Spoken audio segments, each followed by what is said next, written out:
오늘은 마태복음 24장 15절에서 28절까지 말씀입니다. 그러므로 너희가 선지자 다니엘이 말한 바 멸망에 가증한 것이 거룩한 곳에 선 것을 보거든 읽는 자는 깨달을진저 그때에 유대에 있는 자들은 산으로 도망할지어다.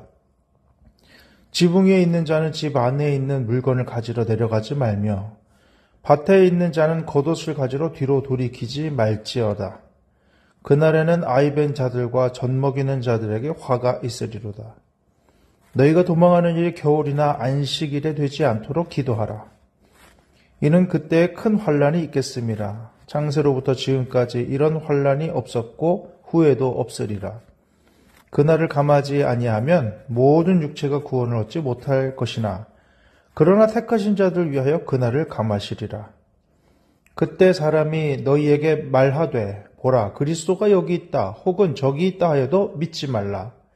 거짓 그리스도들과 거짓 선지자들이 일어나 큰 표적과 기사를 보여 할 수만 있으면 택하신 자들도 미혹하리라. 보라 내가 너희에게 미리 말하였노라. 그러면 사람들이 너에게 말하되 보라 그리스도가 광야에 있다 하여도 나가지 말고 보라 골방에 있다 하여도 믿지 말라. 번개가 동편에서 나서 서편까지 번쩍임같이 인자의 임함도 그러하리라. 죽음에 있는 곳에는 독수리들이 모일 것이니라. 아멘.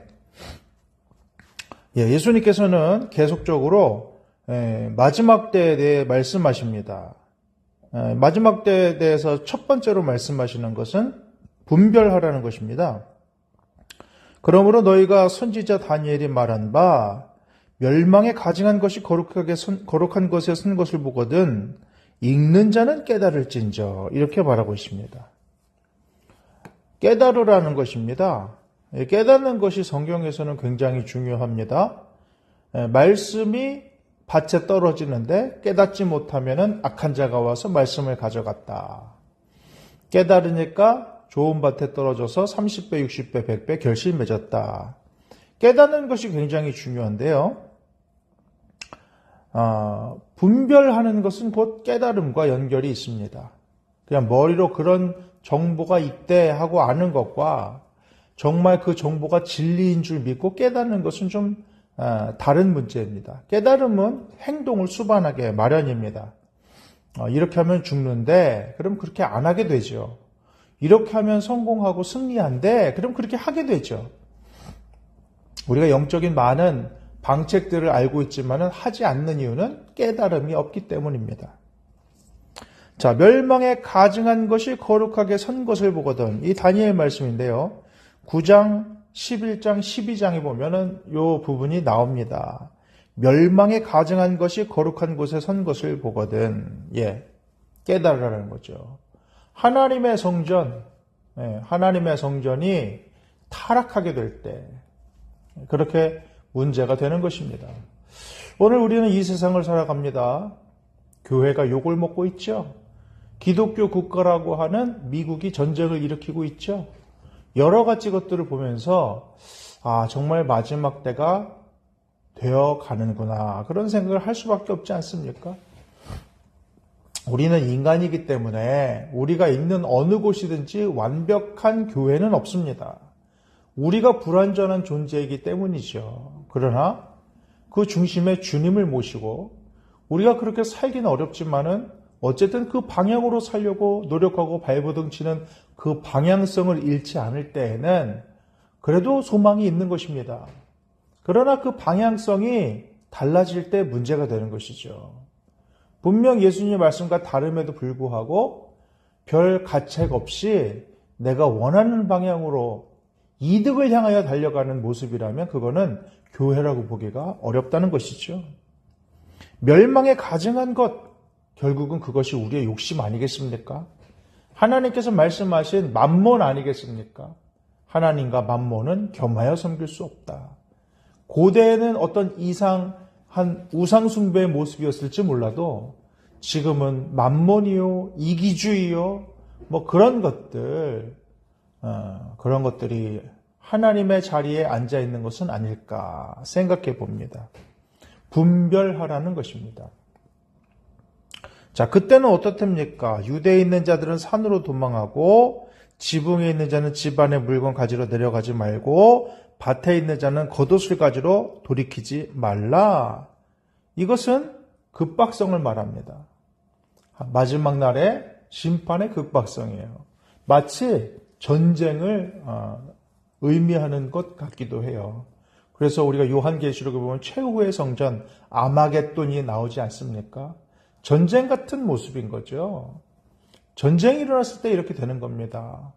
얼마 전에도 폭격 맞아서 건물이 무너져 내리고 불에 타고 뼈대만 남은 것을 봤는데 자기 물건이 아깝다고 들어갔다면 그 사람도 죽었겠죠. 그나마 건질 수 있는 생명이 있어야 건질 수 있는데 피해 있다가 나중에 가서 세간을 정리하는 그런 사람들도 보았습니다. 아무리 돈이 귀해도 목숨만 못하지 않습니까? 그 얘기를 하는 거예요. 너무 귀한 게 있다 할지라도 임박한 그 진노 앞에, 그 급박성 앞에는 마치 전쟁 같은 그런 상황 앞에서는 그런 것들 돌볼 겨를이 없다라는 것입니다. 그날에는 아이벤 자들, 젖먹이는 자들의 화가 있겠다. 너희가 도망하는 일이 겨울이나 안식일이 되지 않도록 기도하라. 두 번째 메시지는 뭐냐? 기도하라는 겁니다. 첫 번째는 분별하라 그랬습니다. 지금이 어떤 때인가? 우리는 분별해야 됩니다. 그리고 만약 지금이 그때라면 우리는 우리가 평소에 중요하게 생각했던 것보다 다른 것을 더 중요하게 생각해야 될지도 몰라요. 두 번째는 기도하라는 겁니다. 뭘 위해서요? 피난의 고통에서 피할 수 있도록 기도하라는 거예요. 아이벤 자들, 젖먹이 있는 자들에게 화가 있으리라는 것은 힘든 상황이라는 겁니다. 옛날에 전쟁 났을 때도 그 피난민들이 참 고생을 많이 했지 않습니까? 아이들이 있는 집이 더 고생을 많이 했겠죠. 또 겨울이나 안식일에 그런 일이 일어나지 않도록 기도하라는 겁니다. 기도하면 별일 있겠어? 우리는 믿는 자로서 기도하면 별일 있다는 것을 믿는 자들입니다. 무엇에 기대어 기도할까요? 하나님의 자비하심입니다. 자, 21절, 22절 읽겠습니다. 큰 환란이 있겠는데 창세로부터 지금까지 이런 환란이 없었고 후에도 없으리라. 이걸 뭐라 그래요? 전무후무한 환란. 그날들을 감하지 아니하면 모든 육체가 구원을 얻지 못할 것이나 택하신 자들을 위하여 그날을 감하시리라. 그럼 우리가 무엇을 기대어 기도하겠습니까? 바로 하나님의 긍휼과 자비에 기대어서 기도하는 것입니다. 하나님이 뭘 어떻게 하신대요? 그날을 감해 주신답니다. 택하신 자들을 위해서. 우리 하나님은 그런 분이죠. 진노 중에라도 긍휼을 잊지 않으시고 심판 중에라도 긍휼을 베푸시는 하나님이시라 그러지 않습니까? 그 하나님의 자비와 긍휼에 기대어서 하나님, 이 마지막 때의 어려움이 반드시 있을 것이지만 우리가 그 어려움을 이겨낼 수 있도록 모든 상황을 주장해 주셔서 너무 힘들지 않도록 주님 도와주십시오. 우리 살다 보면 전쟁 같고 정말 한겨울 같은 그런 어려움, 폭풍 같은 어려움을 당할 때가 있지 않습니까? 그때 하나님, 이 날들을 내게서 감하여 주옵소서. 주님, 해결하여 주옵소서. 이 날을 줄여 주옵소서. 우리는 그렇게 기도해야 될 줄 믿습니다. 왜냐? 바로 그분이 우리의 좋으신 아버지이시기 때문에 그래요.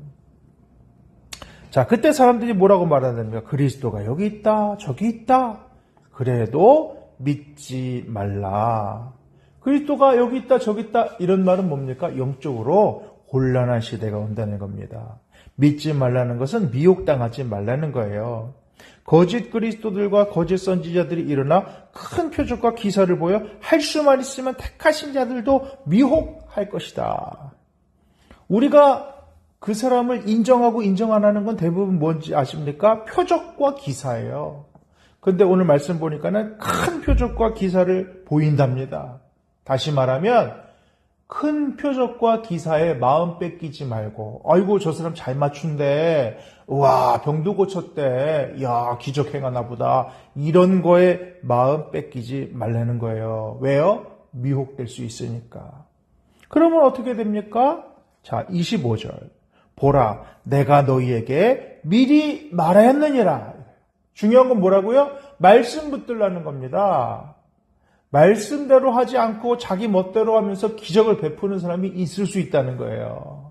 말씀을 자기 마음대로 해석하면서도 기적을 베풀고 예언을 하고 특별한 영적인 일을 하는 경우가 있다는 겁니다. 여러분 요새 그 TV 보십니까? 아주 심각할 정도로 무속에 대해서 풀려 있는 것을 보게 됩니다. 드라마에서도 나오고요. 귀신의 능력에 대해서 사람들이 인정을 하게 되는 거예요. 잘 맞춘다. 이렇게 되는 것입니다. 여러분, 그게 마지막 때의 모습이에요. 귀신의 능력을 인정한다고 해서 그 귀신의 능력을 따라가는 자가 구원을 받습니까? 그렇지 않아요. 미혹되고 어려워지고 힘들어집니다. 그래서 주님께서는 미리 말했다 말씀하시는 겁니다. 자, 26절. 그러면 사람들이 너희에게 말하되 보라 그리스도가 광야에 있다 하여도 나가지 말고 골방에 있다 해도 믿지 말라. 번개가 동편에서 나서 서편까지 번쩍인 같이 인자의 임함도 그러하리라. 번개는 어때요? 벌써 알잖아요, 우리가. 번개가 번쩍하고 나서 조금 있다가 쿵쿵 소리가 나지 않습니까? 예. 실체적으로 보인다는 거예요. 명확하다라는 겁니다. 사도행전 1장 11절에 하늘로 가심을 본 그대로 오시겠다고 말씀하고 있어요. 요한계시록 1장 7절에는 그가 구름을 타고 오시리라 각 사람의 눈이 그를 보겠고 그를 찌른 자들도 볼 것이다. 데살로니가전서 4장 16절에는 주께서 호령과 천사장의 소리와 하나님의 나팔 소리로 친히 하늘로부터 강림하실 것이다 라고 말씀하시는 것입니다. 명확하다는 거예요. 숨기고 그러지 않습니다. 여러분 그 이단의 특징 중 하나가 뭔지 아십니까? 예배당에 함부로 들어갈 수가 없어요. 신천지 같은 경우 봐도 거기 들어가려고 그러면 지문인 시켜야 됩니다. 근데 이제는 교회도 약간 그렇게 돼가고 있죠. 코로나와 이단의 득세로 많이 그렇게 되는 경우들도 있지만은 이단들은 굉장히 폐쇄적입니다. 예.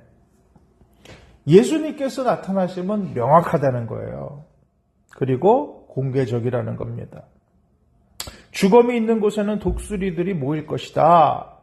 죽어있는 세상에 심판은 반드시 임한다. 독수리가 하늘을 날아다니다가 죽음을 발견하고 바로 내려오지 않습니까? 하나님의 임함도 그렇게 명확하고 확실하고 신속하게 임할 것이라는 거예요. 그러므로 세 번째 말씀하시는 것은 뭡니까? 말씀 붙들고 미혹당하지 말라는 겁니다. 자, 첫 번째는 뭐라고요? 분별하라. 읽는 자는 깨달을진저. 이 마지막 때의 징조를 분별하라는 겁니다. 두 번째는 기도하라. 하나님의 긍휼하심에 기대어서 기도하라는 거예요. 하나님, 이 어려움을 줄여주십시오. 건너가게 해주십시오. 기도하라는 거예요. 마지막은 보이는 현상에 미혹되지 않으려면 어떻게 해야 된다고요? 말씀 붙들어야 된다고요. 말씀 붙들고 미혹당하지 말아라. 우리가 미혹당하는 가장 큰 이유는 뭡니까? 말씀에 대한 역동성을 잃어버리기 때문에 그래요. 말씀을 사모함, 말씀으로부터는 기쁨, 말씀으로부터는 능력, 이런 거를 잃어버리면 자꾸 다른 것을 추구하게 됩니다. 물질적인 것을 추구하게 돼요. 왜? 말씀 보는 게 재미가 없으니까. 뭔가 번쩍번쩍하고 신기한 것을 추구하게 됩니다. 예배 드리는 게 재미가 없으니까. 여러분, 말씀 붙들어야 됩니다. 하나님의 말씀이 가장 중요합니다. 그것이 우리의 시금석이 되고 기준이 됩니다. 이것을 잊지 말고 오늘도 우리에게 분별의 영을 허락해 주옵소서. 하나님의 긍휼하심을 100% 신뢰하고 기도할 수 있게 도와주옵소서.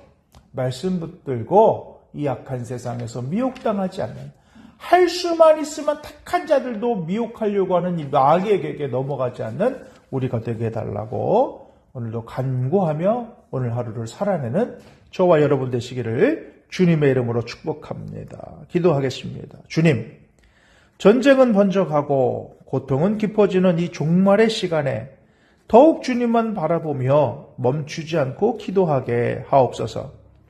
탐욕과 이기심을 부추기며 진리를 호도하는 악한 세력의 시도에 흔들리지 않도록 말씀 위에 굳게 서게 하옵소서. 주님 다시 오시는 날까지 제 믿음을 지킬 수 있도록 주님 인도하여 주옵소서. 감사드리며 예수님의 이름으로 기도하옵나이다. 아멘.